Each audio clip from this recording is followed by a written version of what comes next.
บ่ายวันที่7เมษายน2026นี้เมืองสุขุมวิทได้จัดพิธีปิดการแข่งขันกีฬานักเรียนประถมมัธยมในทั่วเมืองประจำปี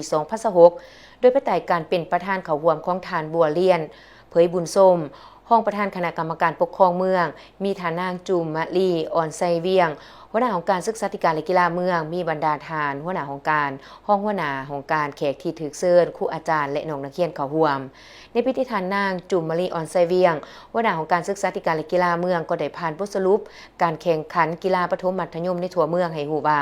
สำหรับการแข่งขันกีฬานักเรียนประถมมัธยมแม้เริ่มแต่วันที่20มีนาคม2026หาวันที่7เมษายน2026จึงได้สำเร็จขบวนการแข่งขันกีฬาในครั้งนี้ก็เพื่อสร้าง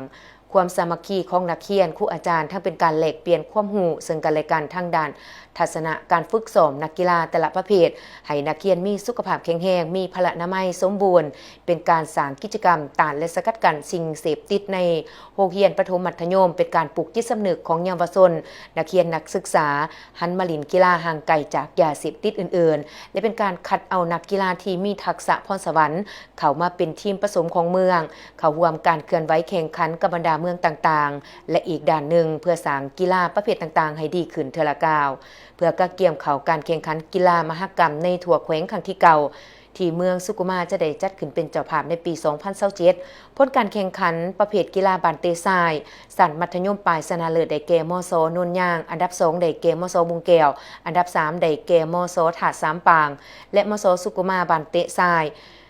มัธยมตอนต้นอันดับที่1เมนมัธยมบุงแก้วอันดับ2เมนมัธยมตอนต้นสุขุมวิทอันดับที่3เมนมัธยมบุงแก้วโดยการให้เกียรติเขาร่วมมอบรางวัลอันดับที่1โดยทานบัวเรียนเผยบุญส้มห้องประธานคณะกรรมการปกครองเมืองบ้านเตยยิงอันดับที่1ได้แก่มศ.นนย่างที่2มศ.บุงแก้วและที่3มต.สุขุมวิทและมศ.สุขุมวิทบ้านเตทรายประถมอันดับที่1เมนประถมหัวดอนไส้อันดับที่2ประถมสุขุมวิทและอันดับที่3ประถมบ้านใหม่วังหมากแซวและประถมโนนย่างโดยการเป็นเกียรติขึ้นมอบรางวัลของทานบัวเรียนเผยบุญส้มห้องหัวหน้าคณะกรรมการปกครองเมืองและทานนางจุมลีออนไซเวียงหัวหน้าของการศึกษาธิการและกีฬาเมืองสำหรับกีฬากระโตรุ่นมศที่1เมนมศบุงแก้วที่2เมนมศสุขุมวิทที่3เมนมศโนนย่างกระโตรุ่นมัธยมต้นที่1เมนมศสุขุมวิท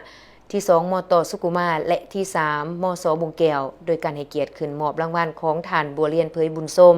ห้องประธานคณะกรรมการปกครองเมืองฐานนางจุมมะลีอ่อนไซเวียงหัวหน้าของการศึกษาธิการและกีฬาเมืองฐานขุดขวงคำจันทร์หัวหน้าของการวัฒนธรรมและการท่องเที่ยวเมือง